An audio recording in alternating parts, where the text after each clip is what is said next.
Larangan LGBT tidak bisa dimuat di situ. Tidak ada larangan LGBT. Pak, itu kan hukum agama. Ya, tapi bagaimana memuatnya? Kan LGBT itu sebagai apa? Sebagai kodrat, kan tidak bisa dilarang. Yang dilarangkan perilakunya. Orang LGBT itu kan diciptakan oleh Tuhan. Oleh sebab itu tidak boleh dilarang Tuhan yang menyebabkan dia hidupnya menjadi homo. Inna lillahi wa inna ilaihi raji'un. Padahal Nabi dengan tegas mengatakan la'anallah al-mustabihina minar rijali bin nisa wal mustabihati minan nisa'i bir rijal. Allah melaknat laki-laki yang menyerupai perempuan dan perempuan yang menyerupai laki-laki, saudara. Enggak sampai di situ. LGBT saat ini, saudara, sengaja digembar-gemborkan, saudara, diopinikan seolah-olah LGBT itu adalah hak asasi manusia, itu gaya hidup modern, itu tidak bertentangan dengan agama. Diundang Profesor Doktor Ahli Neurologi Saraf yang mengatakan bahwa LGBT itu bukan penyakit, LGBT itu adalah kecenderungan biologis biasa. Tidak apa-apa, kita harus menerima apa adanya. Nggak sampai di situ. Ada Profesor Doktor, apa dia katakan? Homoseks dan lesbian, saudara, itu kodrat dari Allah. Nggak apa-apa. Inna lillahi wa inna ilaihi raji'un. Subhanallah walhamdulillah wa la ilaha illallah. Inna lillahi wa inna ilaihi raji'un. Pemerintah buka mata dong. Buka mata, jangan cari kambing hitam. Begitu ada kejadian yang disalahkan kiai, yang disalahkan ulama, yang disalahkan masyaikh, yang disalahkan tabligh, buka mata mereka, saudara. Apa yang terjadi di sekitar kita saat ini bukan sesuatu yang sulit untuk kita dapatkan buktinya, saudara. Sehari-hari kita lihat, sehari-hari kita alami, saudara. Kemudian mari kita lihat lagi, saudara. Maaf, ini sekarang ini di televisi, saudara, bencong laku. Bencong laku, saudara. Fakta. Bencong jadi presenter, jadi pembawa acara, saudara, laku. Sampai-sampai ada artis-artis yang dia bukan bencong, dia lelaki, tapi karena takut nggak laku, dibencong-bencongin. Fakta, saudara. Badan gede, seterek, tampil di TV, saudara. Ada apa, saudara? Ada apa di negeri ini, saudara? Inna lillahi wa inna ilaihi raji'un. Saudara, akhirnya apa yang terjadi sekarang? Itu punya pengaruh di tengah masyarakat, saudara. Sampai anak-anak banyak meniru tingkah laku para bencong. Saudara, dia tiru karena dia menganggap itu gaya artis, itu gaya selebritis, itu gaya orang top. Dia tiru. Inna lillahi wa inna ilaihi raji'un. Padahal Nabi dengan tegas mengatakan la'anallah al-mustabihina minar rijali bin nisa wal mustabihati minan nisa'i bir rijal. Allah melaknat laki-laki yang menyerupai perempuan dan perempuan yang menyerupai laki-laki, saudara. Enggak sampai di situ. LGBT saat ini, saudara, sengaja digembar-gemborkan, saudara, diopinikan seolah-olah LGBT itu adalah hak asasi manusia, itu gaya hidup modern, itu tidak bertentangan dengan agama. Diundang Profesor Doktor Ahli Neurologi Saraf yang mengatakan bahwa LGBT itu bukan penyakit, LGBT itu adalah kecenderungan biologis biasa. Tidak apa-apa, kita harus menerima apa adanya. Nggak sampai di situ. Ada Profesor Doktor, guru besar Universitas Islam Negeri Syarif Hidayatullah Ciputat, saudara, sekaligus anggota Dewan Pakar Kementerian Agama Republik Indonesia. Saudara, begitu diwawancari wartawan, apa dia katakan? Homoseks dan lesbian, saudara, itu kodrat dari Allah, nggak apa-apa. Dan itu tidak mengurangi ketakwaan seseorang kepada Allah. Saudara, gerakan LGBT ini adalah gerakan internasional. Ini merupakan bagian program resmi UNDP, United Nation Development Program, satu badan khusus Perserikatan Bangsa-Bangsa untuk pembangunan dunia, saudara.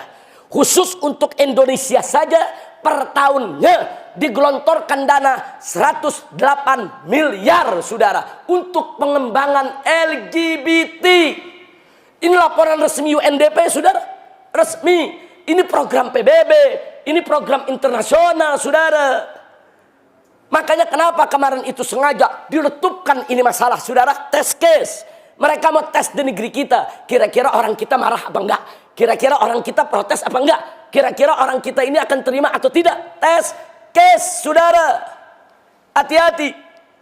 Saudara, di Amerika Serikat sebelum Barack Obama menandatangani undang-undang perkawinan sejenis, hasil polling resmi pemerintah Amerika Serikat, 80% warga Amerika menolak perkawinan sejenis, saudara.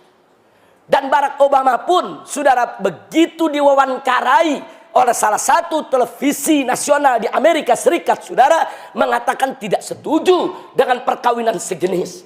Tapi, saudara, gerakan Freemasonry, gerakan Illuminati, gerakan Zionis internasional, gerakan lobby Yahudi di Amerika terlalu kuat sampai Barack Obama ditekan dalam tekanan, tidak berkutik, sampai akhirnya Barack Obama menandatangani undang-undang daripada perkawinan sejenis, sudah. Nah, pertanyaan saya, kalau Barack Obama, Presiden Amerika Serikat, negara superpower, menghadapi lobby Yahudi tidak berkutik, kira-kira Jokowi bagaimana? Ya, saya cuma nanya aja, saudara. Saya nanya begini bukan untuk merendahkan Pak Jokowi, bukan. Tapi yuk kita lihat, kita akui dengan jujur. Kalau memang kita yakin Pak Jokowi seorang yang kuat, seorang yang tegas, seorang yang akan mampu menolak itu, kita bersyukur kepada Allah, saudara. Tapi kalau sebaliknya, kalau seorang Obama saja tidak mampu untuk menghadapi tekanan dunia soal LGBT, terus kita lihat dengan mata kepala kita bahwa Jokowi tidak lebih bagus daripada Barack Obama, saudara, maka kewajiban kita umat Islam se-Indonesia rame-rame mendorong Presiden Jokowi untuk melawan segala tekanan, saudara. Nggak boleh kita diam, saudara.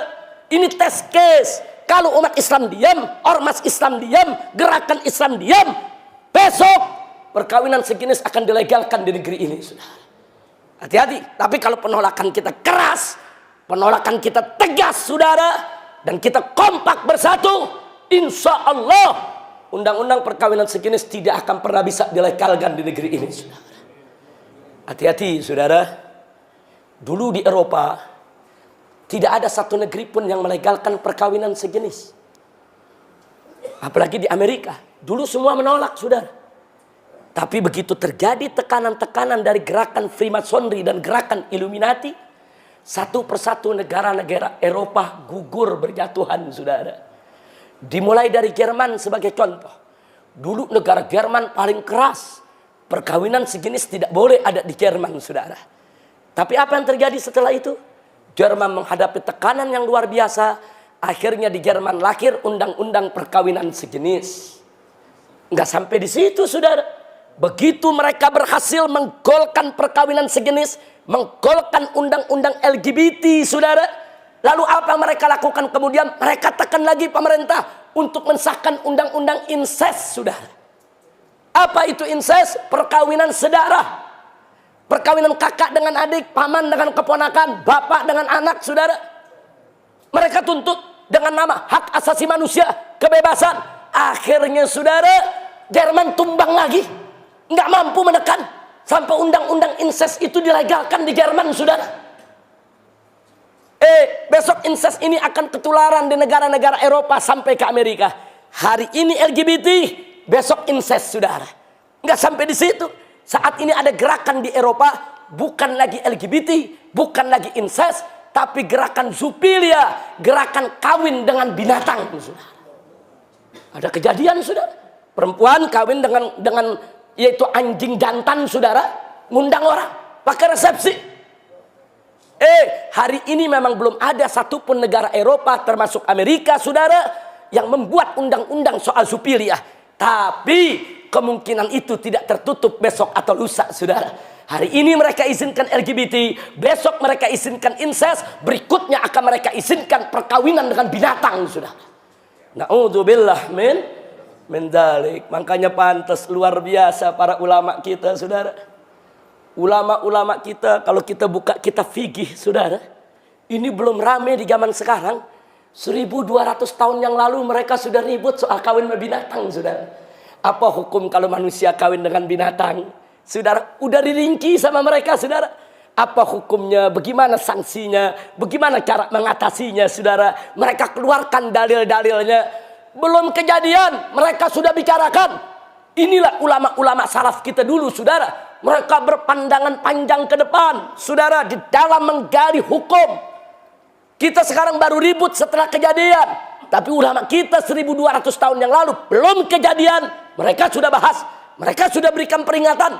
Luar biasa, saudara. Ini pandangan mata yang begitu jauh karena keikhlasan mereka di dalam menegakkan agama Allah dan menyebarkan ilmu agama yang manfaat. Alhamdulillah radhiyallahu anis salaf wa nafa'ana bihim jami'an amin ya rabbal alamin. Nah, karena itu hati-hati, saudara.